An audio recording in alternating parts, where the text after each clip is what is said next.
हळुवार भरेल प्रीतही आपली. भाग 13. हा वीर इतक्या वेळापासून आतमध्ये काय करतोय, असं म्हणत तिने तिथल्याच एका नोकराला वीरला बोलवण्यासाठी पाठवलं. पण बराच वेळ झाला तरीही नोकर खाली आला नाही. म्हणून तनिषा स्वतः त्याला बोलवण्यासाठी त्याच्या रूममध्ये गेली. वीर, हे काय आहे? तनिषा त्याच्या रूममध्ये जात बोलली. तयार होतोय. वीर, पण तुला तर असे कपडे घालायला आवडत नाहीत ना, मग आज? तनिषा त्याच्याकडे पाहत बोलली. हो, आवडत नव्हते, पण तुला आवडतात ना, वीर बोलला. आणि तनिषा हसू लागली. एवढं हसायला काय झालं? वीर, आय कांट बिलीव्ह इट. तू माझ्यासाठी हे सगळं करतोयस. तनिषा, त्यात विश्वास नसण्यासारखं काय आहे? आता आपलं लग्न होतंय तर तुझ्या मनासारखं सुद्धा वागावं लागेल ना. वीर, तुझं हे बोलणं ऐकून मला वेड लागेल. चल, आपण निघूया. तनिषा, चल, जवळपास मी तयारच आहे. वीर, जवळपास नाही, तू पूर्णपणे तयार झाला आहेस. चल, असं म्हणून तनिषा वीरच्या हाताला पकडून त्याला रूममधून बाहेर घेऊन गेली. पार्वती रूमच्या खिडकीतून तनिषाला वीरच्या हाताला पकडून घेऊन जाताना बघत होत्या. काल रात्री अक्षिता त्याच्या रूममधून बाहेर पडली तेव्हापासूनच मला काहीतरी विचित्र वाटतंय. तो अक्षिताला या घरात घेऊन आलाय खरं, पण कशाच्या जोरावरती? त्याचं आणि अक्षिताचं काही नातंही नाही. ती मुलगी अनाथ आहे असं त्यानं आम्हाला सांगितलं, पण तो तिला दुसरीकडे कुठेही ठेवू शकला असता. पण त्यानं तसं न करता तो तिला इथे घेऊन आला आणि ती मुलगी अर्ध्या रात्री वीरच्या रूममध्ये गेली होती. अशी कुठली मुलगी अर्ध्या रात्री दुसऱ्यांच्या रूममध्ये जाईल? पार्वती स्वतःशीच बडबडत होत्या.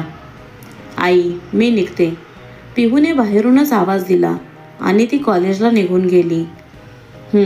चालेल, असं म्हणून रमा घरातून बाहेर पडल्या, कारण त्यांना सुद्धा बाहेर जायचं होतं. तनिषा, आपण कुठे चाललोय? वीर, 1 मिनिट सांगते. तनिषा गाडी थांबवत बोलली. हे तर रेस्टॉरंट आहे. वीर, चल आतमध्ये. असं म्हणत तनिषाने वीरच्या डोळ्यावर पट्टी बांधली आणि त्याला पकडून आतमध्ये घेऊन गेली. तनिषा, ही पट्टी कशाला?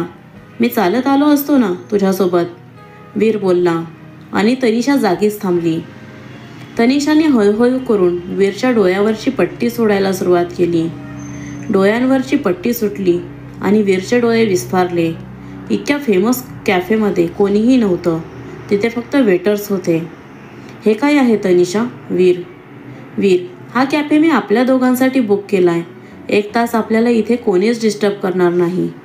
तनिषा त्याच्याकडे हसत बोलली. पण या सगळ्याची काय गरज होती? आपण बाहेर कुठेही गेलो असतो तरी चाललं असतं. वीर, इट्स ओके वीर, एवढं काही झालेलं नाहीये. मला फक्त तुला सरप्राईज द्यायचं होतं, म्हणून मी हे केलं आणि मला तुझ्यासोबत थोडा वेळही मिळेल. तनिषा, तो कसाबसा बोलला.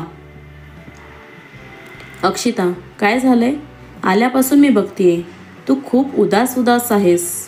नंदिनी, काही नाही. अक्षिता तिच्याकडे पाहत बोलली. काही नाही, मग उदास का आहेस? आणि काहीही कारण नसताना कोणी उदास होत नसतं.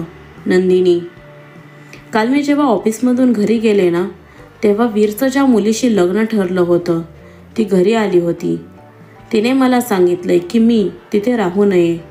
अक्षिता, ठरलं होतं म्हणजे? नंदिनी, म्हणजे ज्या दिवशी त्यांनी मला गुंडांपासून वाचवलं होतं त्या दिवशी त्यांचं लग्न होतं आणि ते त्यांचं लग्न सोडून निघून आले होते. अक्षिता, मग आता त्या मुलीचा ह्याच्याशी काय संबंध? नंदिनी, कारण वीर त्या मुलीसोबत परत लग्न करतायत. हे बोलताना अक्षिताचा चेहरा पडला. अगं, पण त्यांना हे लग्न करायचं नव्हतं, म्हणून तर ते लग्नातून निघून गेले होते ना, मग असं अचानक? नंदिनी, काहीच कळत नाहीये.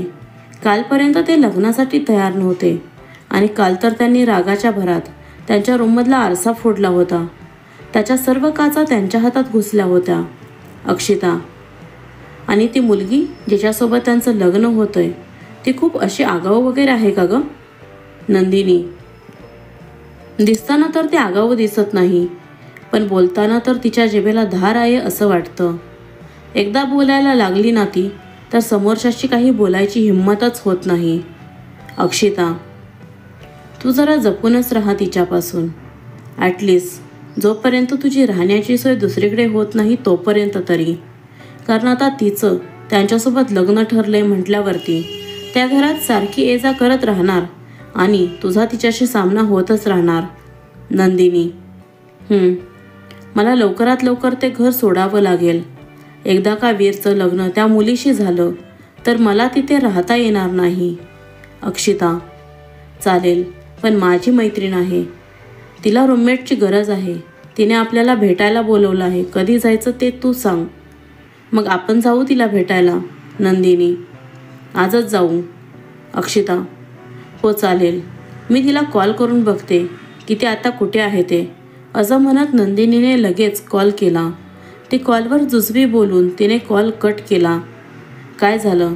अक्षिताने नंदिनीच्या चेहऱ्यावरचे गंभीर भाव बघत विचारलं.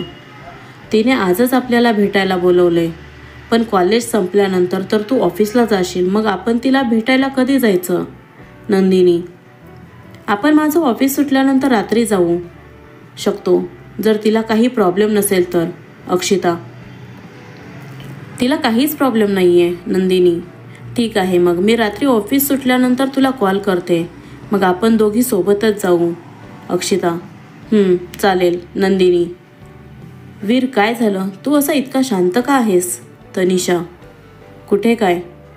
वीर, तुला इथे माझ्यासोबत येणं आवडलं नाही आहे का? तनिषा त्याच्याकडे पाहत बोलली. आवडलं ना. न आवडायला काय झालं? इतका मस्त कॅफे आहे आणि तोही या एरियातला खूप फेमस कॅफे आहे हा. आणि तो कॅफे तू फक्त आपल्या दोघांसाठी बुक केला आहेस. तुझं माझ्यावर किती प्रेम आहे ना तनिषा?